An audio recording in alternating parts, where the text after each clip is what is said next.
এই পৃথিবীর মাঝে এমন কোনো মানুষ নাই যার অভাব নাই, যার অনাটন নাই, যার ঋণ নাই। আপনি কাউকেই খুঁজে পাবেন না।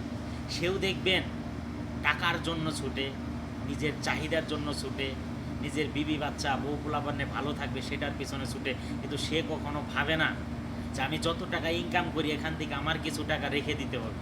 আমি তাই বলবো, আপনার জীবনে যত টাকা ইনকাম করেন সেখান থেকে অল্প অল্প করে কিছু টাকা নিজের জন্য জমিয়ে রাখেন ভাই।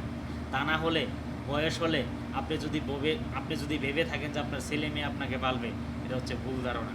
এই ছেলে মেয়ে বড় হবে, টাকা উপার্জন করবে, তখন আপনাকে চিনবে না, আপনাকে জানবে না যে আপনিই তার বাবা, আপনিই তার মা, এত কষ্ট করে আপনি এই ছেলে মেয়েকে বড় করছেন। তাই আমি বলবো, যে যত টাকা ইনকাম করে নিজের মতো করে নিজে কিছু রাখার জন্য চেষ্টা করবেন। ছেলে মেয়েকে না বলে আপনি একটা সেভিং করার জন্য চেষ্টা করবেন। তা না হলে কিন্তু আমার মতো মানুষ 9 বছর থেকে আমি ইনকাম করা শুরু করছি, আমার একটা টাকা এখন পর্যন্ত নাই।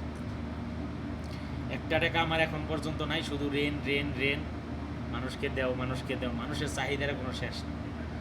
যাই হোক, সবাই ভালো থাকবেন। কারো কাছে ভিডিওটা যদি ভালো লাগে অবশ্যই ভিডিওটা শেয়ার করে দিন প্লিজ।